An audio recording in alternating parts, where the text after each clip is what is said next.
어렸을 때부터 수학을 너무 좋아했고 수학을 하면 평생 하면 재밌을 것 같았어요. 목회자로 부르시는 주님의 콜링에 대해서 쉽게 예스 하셨나요? 그게 쉬웠다면 거짓말이겠죠. 수학이 별로 재미없어지는 기적이 일어나기 시작했습니다. 데스티니라고 하는 것은 이제 계획이라는 뜻이죠. 하나님의 계획이라는 뜻인데 각 사람을 향한 하나님의 계획이 있으시고 모든 교회들을 향한 하나님의 계획이 있으시고 그래서 신앙생활은 젊었을 때 시작하는 것이 훨씬 더 유리하구나. 저에게 주셨던 비전은 선택과 집중이었거든요. 하나님께서 딱 두 가지 타겟을 주셨는데 그게 선교와 그다음에 다음 세대였습니다. 수원에서 수원 하나 침례교회를 담임하고 있는 고성준 목사라고 합니다. 반갑습니다.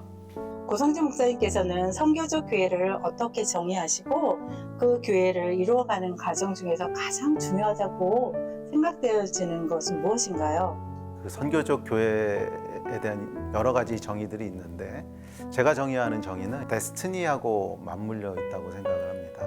그러니까 데스티니라고 하는 것은 이제 계획이라는 뜻이죠. 하나님의 계획이라는 뜻인데 각 사람을 향한 하나님의 계획이 있으시고 모든 교회들을 향한 하나님의 계획이 있으시고 그래서 우리가 이 땅에 존재하는 목적은 그 계획을 발견하고 이루어가는 것 아니겠습니까? 그래서 선교적인 삶이라고 하는 것은 어떤 프로그램이나 또는 어떤 사역이나 하는 것에 제한되는 것이 아니라 우리를 향한 또 나를 향한 하나님의 계획이 뭔가 그 계획을 발견하고 그것에 순종해서 이루어가는 것이 선교적인 삶이고 선교적인 교회가 아닐까 그렇게 생각을 합니다. 그래서 물론 모든 교회들이 동일하게 감당해야 될 하나님의 역사가 있지만 그럼에도 불구하고 하나님께서 각 교회를 향한 특별한 계획을 태초부터 가지고 계시죠. 그래서 모든 이 땅의 교회들은 그 교회를 세우시고 허락하신 하나님의 계획을 발견해야 되고 그 데스티니를 따라가야 되고 이루어가야 된다고 생각을 하고 그것이 선교적 교회가 아닐까 그렇게 생각을 합니다. 고성진 목사님께서 청년 사역에 큰 열정을 가지게 된 계기는 무엇인지 청년들이 교회 안에서 직면하고 있는 도전이 무엇이라고 보시고 이를 극복하기 위해서 우리 교회에서는 어떻게 그들을 훈련하고 세우고 있는지. 청년 사역에 대해서 이제 관심을 가지게 된 것은 아마 제가 거듭날 때로 돌아가는 것 같아요. 대학교 1학년 때 예수님을 믿게 됐는데 대학교 1학년 때 예수님을 믿고 나서 보니까 대학생 때라고 하는 게 참 중요하다라고 하는 걸 알게 된 거죠. 그때 내가 어떤 결정들을 하고 어떤 믿음들을 갖느냐 하는 것이 결국 그 다음에 내가 어떤 인생을 살 것인가 하는 것을 결정할 수 있는 물론 그거보다 조금 더 어려도 괜찮긴 한데 하여간 그런 중요한 시기라고 하는 것을 제가 경험을 했기 때문에 신앙생활은 젊었을 때 시작하는 것이 훨씬 더 유리하구나. 그래야지 훨씬 더 풍성한 신앙의 삶들을 누릴 수 있구나 하는 것을 경험을 하면서 자연스럽게 청년 사역에 관심을 가지게 됐던 것 같고요. 그리고 제가 대학교 때 이제 선교단체에서 신앙생활을 시작을 했는데 그게 너무 행복했어요. 그러니까 캠퍼스에서 모여서 아침에 콰이트 타임 같이 하고 기도하고 전도하고 하는 게 너무너무 재밌었어서 그냥 어느 날 저도 모르게 그렇게 기도도 아니었던 것 같고 이렇게 넋두리였던 것 같아요. 근데 하나님 저 이거 평생 하면서 살면 너무 재밌을 것 같아요. 이렇게 얘기했는데 하나님 기억하셨나 봐요. 그래서 지금 이제 나이가 많이 들고 그랬는데도 한 번도 이렇게 캠퍼스하고 분리돼 본 적은 없었던 것 같아요. 제가 유학생으로 있을 때도 여전히 학생들을 대상으로 사역을 했고 교회가 개척될 때도 대학생들과 함께 교회를 개척했고 지금은 이제 뭐 어른들이 많이 계시지만 그래도 여전히 교회에서는 청년과 대학생 사역이 가장 중심에 놓여 있고 그런 사역을 하게 하신 것 같습니다. 사실은 제가 최근에요 굉장히 고민을 많이 했습니다. 무슨 고민이냐면 평생을 제가 이제 대학생 청년 사역을 해왔기 때문에 청년들에 대해서 잘 안다고 생각을 했어요. 뭐 너희가 뛰어야 벼룩이지 너희가 고민하는 거 내가 다 알아 이렇게 생각을 했는데 처음으로 지금 20대 애들에 대해서 무서워지기 시작했어요. 무슨 생각을 하고 있는지도 안 읽히고 얘네가 어떤 가치관을 가지고 있는지도 잘 모르겠고 그러니까 그 얘기는 뭐냐면 그만큼 다른 세대라는 거예요. 저희하고는 굉장히 다른 아마 어른들은 절대로 상상도 못할 만큼 그렇게 다릅니다. 그러니까 이 얘기를 왜 드리냐면 제가 평생을 대학생 청년 사역을 했다 그러지 않았습니까? 그러니까 한 번도 얘네 세대하고는 분리된 적이 없어요. 그런데도 불구하고 지금 두렵고 당황스럽고 얘네가 도대체 무슨 생각을 하는 아이들이지? 이렇다면 이렇게 평생을 청년 사역을 하신 분이 아닌 분들은 아마 상상할 수 없을 정도로 큰 갭이 있다고 하는 것을 인식을 먼저 해야 되는 것 같아요. 그래서 저도 정답은 없습니다. 정답은 없는데 하여간 그만큼 다른 세대라고 하는 것을 인식하는 것에서 출발해야 되지 않을까 그렇게 생각을 합니다. 청년들은 교회 안에서 어떤 도전과 고민을 갖고 있다고 보세요? 목사님의 입장에서. 완전히 달라진 세대들인데 그러니까 우리가 보통 젠지라고 하지 않습니까? 얘네는 정말 다른데 특별히 한국도 굉장히 다릅니다.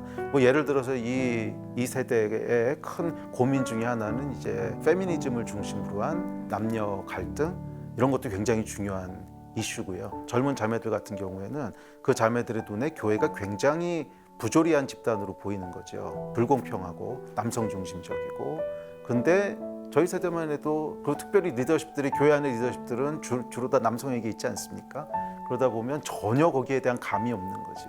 그러다 보니까 어린 자매들은 교회를 안 나오기 시작하고 이게 처음으로 역전이 됐습니다. 23년도였던 것 같은데 미국에서 통계를 내봤더니 20대 여자 크리스찬과 남자 크리스찬의 통계를 냈는데 역사상 처음으로 남자가 더 많아졌어요. 여자가 더 적어졌어요. 교회에서 여자가 적었던 적은 한 번도 없어요. 근데 처음으로 역전이 됐습니다. 굉장히 공정이 중요한 세대고요. 공정한 거, 공평한 게 굉장히 예민한 세대고 이제 교회 안에서는 은혜야 은혜로 가라는 말로 공정을 전부 다 덮어버린단 말이에요. 이런 것들이 이제 이 세대 아이들에게는 굉장히 이해하기도 어렵고 받아들이기도 어려운 그런 이제 과제겠죠. 하나교회에서는 말씀과 성령 같이 간다고 하셨잖아요. 우리 이 말씀과 성령을 청년들한테 어떻게 다가서게 하나요? 저희 교회 같은 경우에는 가장 중요한 기초가 이제 말씀입니다. 제가 처음으로 신앙생활을 시작했던 데가 이제 선교단체들이었는데 거기가 이제 말씀과 제자 훈련에 특화된 데서 신앙생활을 시작하다 보니까 그냥 제 DNA 속에 있는 것 같아요. 말씀에 기초하고 말씀에 순종하고 저희 교회에서는 그것이 가장 강조되는 게 이제 말씀에 대한 순종이고 예배를 굉장히 중요하게 생각합니다. 그래서 예배는 하여간 은혜를 받아야 되는 거예요. 예배는 기다려줘야 되지. 예배에 대한 기대가 있어서 막 기다려줘야지. 예배가 지루해지면 실패한 거죠. 그리고 하나님을 대면하는데 어떻게 지루해요? 그러니까 예배는 가장 기다려지고 가장 익사이링하고 그런 시간이 돼야 된다는 거죠. 자, 목사님께서는 선교단체에서 경험하신 신앙훈련이 현재 사역에 영향을 미쳤다고 하셨잖아요. 이 경험이 청년들과 함께하는 사역에서 하나님의 성품과 거룩함을 훈련하고 가르치는데 어떻게 영향을 미쳤나요? 저는 여러 가지 하나님의 성품이 있으시죠. 뭐 사랑, 거룩, 공의 여러 가지 성품이 있으신데 저는 그것을 이렇게 하나로 집약시켜 놓은 것이 언약적인 관계라고 믿습니다. Covenant relationship이죠. 그러니까 하나님께서는 어떤 사람을 대하실 때 절대로 계약적인 관계로 보지 않으신다는 거예요. 그러니까 컨트랙트로 보시는 것이 아니라 카버넌트로 보시는 거죠.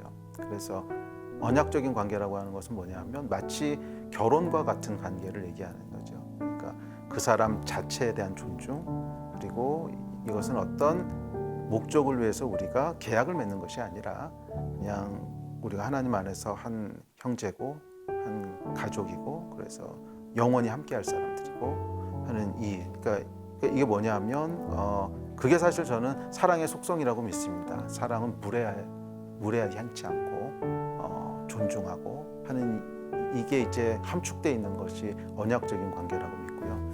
그래서 저희 교회에서는 가장 중요하게 생각하는 것이 아마 기초가 하고 언약적인 관계가 아닐까라고 생각을 합니다. 그래서 사실은 뭐 저희도 구체적인 훈련 프로그램들이 있고요. 또 많은 훈련들이 돌아가는데 훈련보다 중요한 것은 문화인 것 같아요. 문화가 형성돼 있으면 훈련은 쉽습니다. 문화가 형성돼 있지 않으면 훈련은 굉장히 어려워요. 그러니까 교회들이 보통 실패하는 것이 문화가 없는데 뭔가 어떤 프로그램을 자꾸 돌리려고 하는 그것보다는 문화가 먼저 만들어져야 되는 거죠.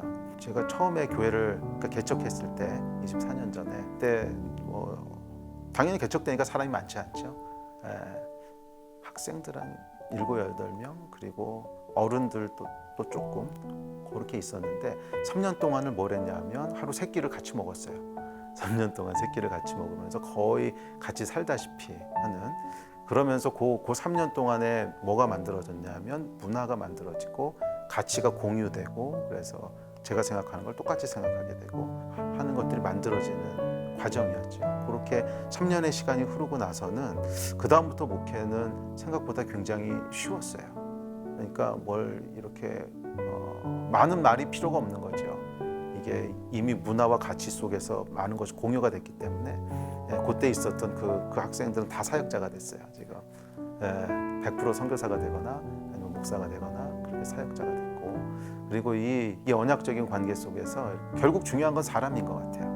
앞으로 목사님께서 청년 사역 및 선교 교회를 위해서 이루고자 하는 목표나 계획이 있다면 무엇일까요? 아직도 목표가 있죠. 또한 우리 하나교회가 기도와 금식을 통해서 이 부분을 함께 나아가고 있다면 어떻게 나아가시는지 또 이런 걸 하다 보면 기도와 금식할 때 또 도전도 있잖아요. 이런 도전은 어떻게 극복하셨는지 함께 나눠주시면 좋겠습니다. 저는 이제 일반적인 건지는 모르겠어요. 근데 저에게 주셨던 비전은 선택과 집중이었거든요. 그래서 모든 걸 다 잘하는 것이 아니라 하나님께서 하라 그러신 걸 잘하자. 그래서 처음에 시작할 때부터 하나님께서 딱 2가지 타겟을 주셨는데 그게 선교와 그 다음 세대였습니다. 그래서 이 2가지에 그냥 집중을 해왔고요. 그래서 저희가 이제 다음 세대 사역으로는 청년들 대학생 사역도 있고 대안학교도 있고 저희가 이제 그런 사역들을 해왔고 그다음에 선교적으로는 아랍 무슬림들을 하나님께서 유업으로 그렇게 주셔서 그곳을 섬기고 있습니다. 그래서 하여간 지금 계획하고 있는 것들은 그곳으로의 새로운 확장인데 저희가 기대하기로는 지금은 저희가 이제 그곳으로 많은 선교사들을 들여보냈지만 그것의 조금 다음 스테이지는 현장에 있는 사역자들을 돕고 현장에서 사역자들을 일으키는 거죠. 그래서 아랍에 있는 젊은 세대들이 새로운 어떤 비전과 새로운 소망을 가지고 그리고 하나님 나라의 일꾼으로 서는 그것들을 지금 도와야 되는 그게 어떻게 보면 저희 앞에 있는 새로운 도전이고 그 일들이 비전이고 그렇게 생각을 합니다. 제가 듣기로는 서울대 수학과 UC 버클리의 수학 박사 이거를 내려놓고 뒤늦게 목회자로 부르시는 그 주님의 콜링에 대해서 쉽게 예스 하셨나요? 그게 쉬웠다면 거짓말이겠죠. 그렇죠. 솔직히 그렇죠. 나눠주세요. 근데 아주 어렵지도 않았어요. 물론 쉽지도 않았지만 저에게 이제 주셨던 하나님의 축복이라고 저는 믿는데 저희 부모님을 통해서 주셨던 축복이 있었어요. 근데 저희 부모님 아주 신실한 이제 장로님 권사님이셨는데 저희 아버지가 저를 키우실 때 항상 주셨던 말씀이 뭐냐면 너는 좋아 보이는 걸 하지 말고 네가 좋아하는 걸 해라. 세상에서 뭘 하면 돈을 많이 번대, 뭘 하면 성공할 수 있대 이런 거에 휘둘리지 말고 네가 제일 좋아하는 걸 해라. 그게 평생에 저에게 주셨던 어떤 축복이었는데 근데 제가 그래서 대학 갈 때 이렇게 보니까 제일 재밌는 게 뭔가 봤더니 수학이더라고요. 그래서 저는 어렸을 때부터 수학을 너무 좋아했고 그래서 대학 들어갈 때도 수학을 하면 평생 하면 재밌을 것 같았어요. 그래서 이제 수학과를 가게 됐고 조심스럽기도 한데 그래서 박사 끝낼 때까지 이렇게 힘들다는 생각은 별로 없었던 것 같아요. 재밌는 거였기 때문에 제가 가장 좋아하는 거였고 그래서 이제 학위를 끝냈는데 그리고 하나님께서 이제 다른 길로 저를 인도하시기 시작하셨죠. 근데 그때 기적이 일어나는데 무슨 기적이냐면 수학이 별로 재미없어지는 기적이 일어나기 시작했습니다. 이걸 내가 평생 하고 있어야 되나 하는 생각부터 그래서 제가 이제 하나님 앞에 사실 처음에 선교사로 헌신을 했었는데 선교사로 헌신을 하고는 한국에서 3년 동안 대학에서 가르치는 시간이 있었습니다. 그거는 이제 제가 미국에서 유학을 할 때 한국 정부에서 장학금을 받았었기 때문에 국비 학생으로 왔었는데 그거는 끝나고 나면 3년 동안 무조건 한국에 가서 섬겨야 되는 의무 조항이 있었어요. 그래서 대학에서 3년 동안 이제 가르쳤어야 됐는데 하루가 천년 같았어요. 이거 언제까지 하고 있어야 되지?